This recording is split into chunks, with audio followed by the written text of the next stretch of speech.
آج جو وقت بھی کم ہے اور ایک مسئلہ ہے جس میں ہم سب کیا ہے آگاہ بھی ہیں، لیکن میں بھی اپنے طور پر کیونکہ یہ میرا بھی فریضہ ہے کہ اس کو میں اپنی خدمت میں عرض کروں۔ دیکھیے اس وقت سوشل میڈیا پر پاکستان کے جو یہ ٹی وی چینل ہیں ان پر 12 شیعہ جو ہے اس وقت موضوع ہے، سرفہرست موضوعات میں سے اس وقت جو ہے وہ کیا ہے الحمدللہ شیعہ کا جو موضوع ہے وہ سرفہرست ہے۔ اور وہ آپ کو پتہ ہے کہ اس وقت جو پی ٹی آئی نے فیصلہ کیا کہ مجلس وحدت المسلمین اپنے جو کہ منتخب نمائندے ہیں کہ وہ مجلس وحدت المسلمین کو جاری کریں، اور اس پر آپ دیکھیں کہ سوشل میڈیا پر مخالفین نے اور بہت سارے لوگوں نے بہت سارے سوالات اٹھائے اور پھر سے فرقہ واریت کو انہوں نے ہوا دینے کی کوشش کی ہے اور شیعوں کے خلاف بہت زیادہ غلیظ اور اس قسم کی زبان کا انہوں نے استعمال کیا ہے۔ البتہ اس کے پیچھے وہی قوتیں ہیں جو ہمیشہ سے شیعوں کے مخالف رہی ہیں۔ یہ بات آپ باور کریں کہ ہماری جو مخالف ہے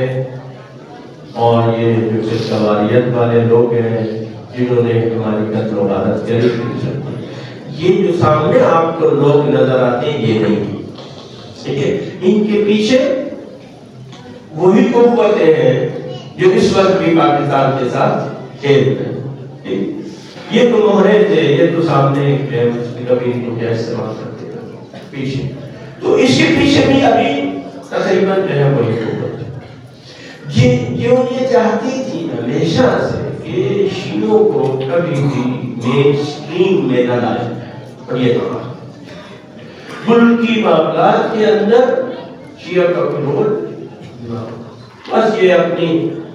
عزاداری میں لگے رہے اور اس کو بھی جب ہم چاہیں کنٹرول کریں جب چاہیں، اور یہ اس میں فرقہ واریت میں الجھے رہے، لہٰذا ہمارے خلاف انہوں نے تنظیمیں بنائی، ہمارے خلاف انہوں نے جہادی گروپ بنائے جنہوں نے ہمارے امام بارگاہ کو، ہمارے مساجد کو، ہمارے گھروں کے محبان اہل بیت علیہ السلام کے خون سے رنگین کیا، اور ہم سب آزودہ تھے۔ آپ نے جتنے بھی لوگ بیٹھے کسی نہ کوئی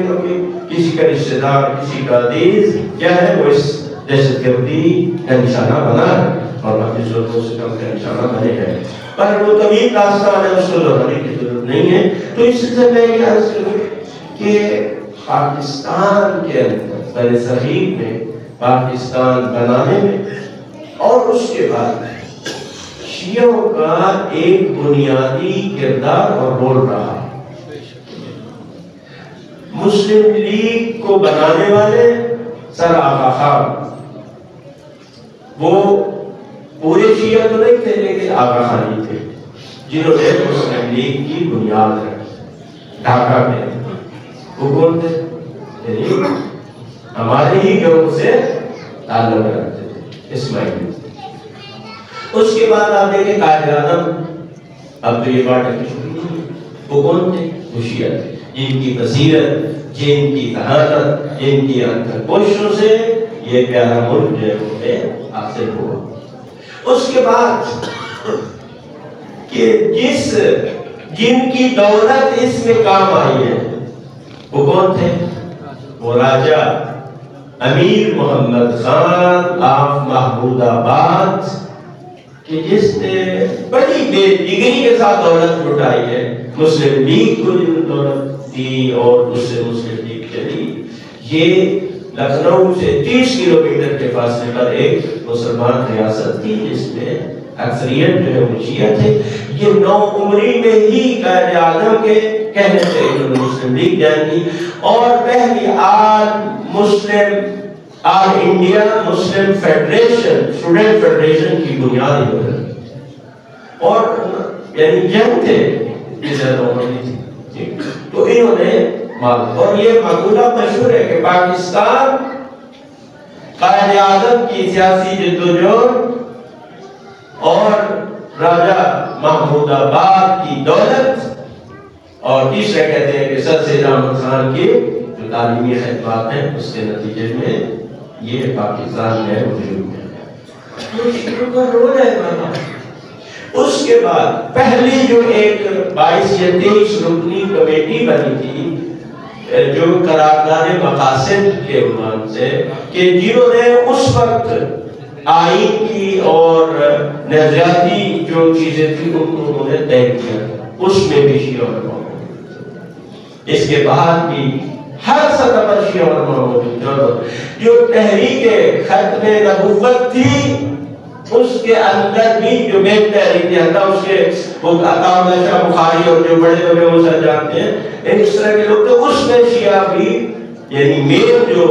ان کی کمیٹی اور قیادت تھی اس میں شیعہ لوگ بھی موجود تھے۔ اور اگر آپ اس تاریخ میں جائیں قادیانیوں کو جو کافر قرار دیا گیا، اس میں جو آخر میں جس کے دلائل پر انہوں نے ان کو کافر قرار دیا عدالت میں بھی اور اسمبلی میں بھی، وہ کون تھے؟ اس کے پیچھے شیعہ تھے۔ مولانا اسماعیل مرحوم رحمۃ اللہ علیہ، اس نے اپنے عدالت میں جا کر دیا، اور اسمبلی میں ایک ایم ایل اے صاحب تھے ملتان کے، عباس گردیری صاحب تھے،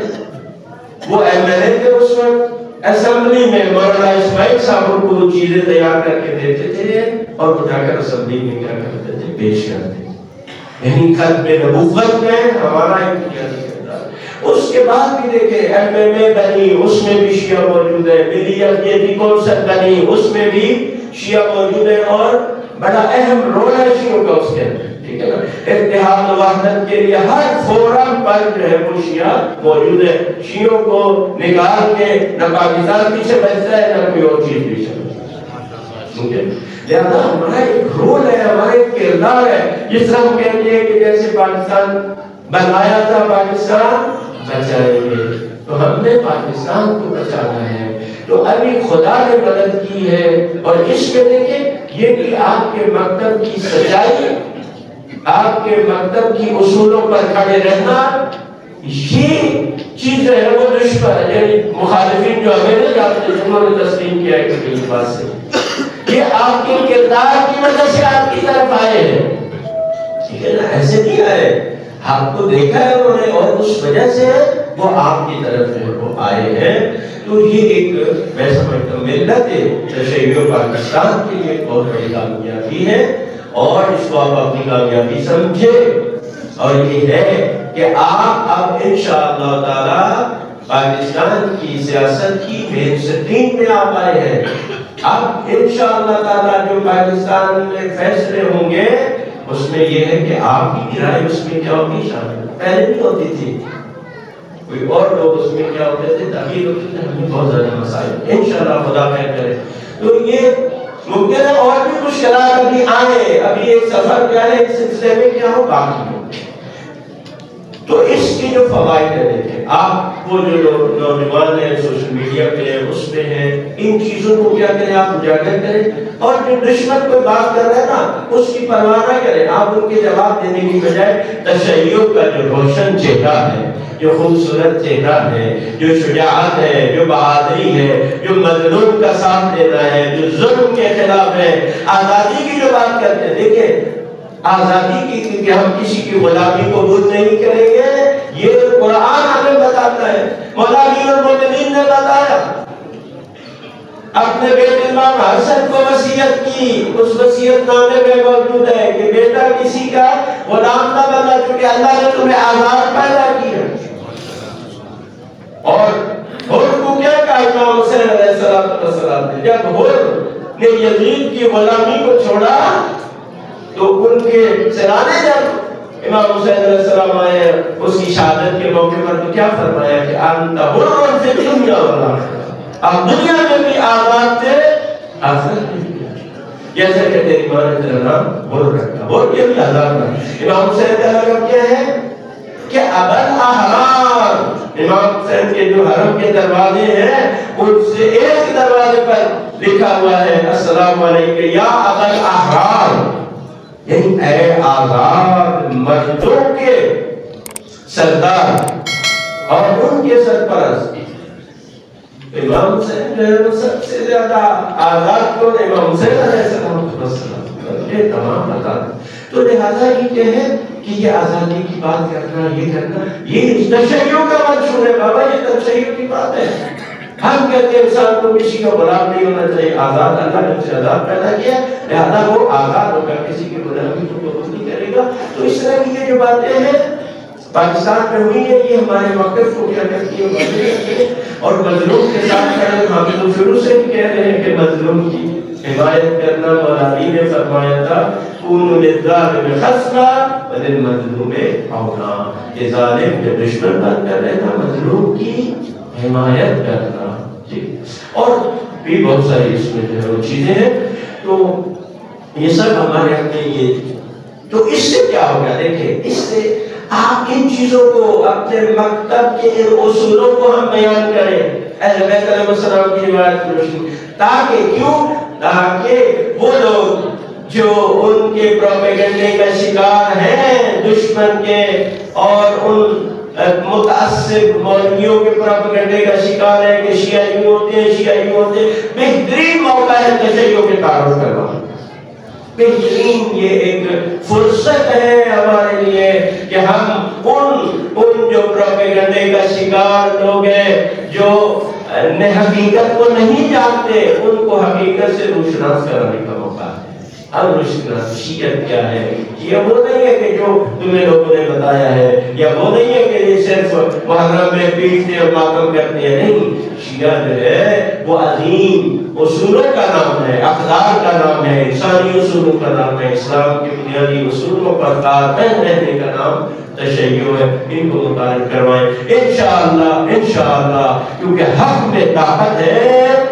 حق جب ان پر عیاں ہو جائے گا تو لوگ حق کی طرف مائل ہوں گے۔ اور سوشل میڈیا پہ جو لوگ ہیں وہ کمنٹس وغیرہ پڑھتے رہے، بہت سارے کہتے ہیں کہ ہم نے جو سنا ہوا ہے اس سے تو برعکس نکلا۔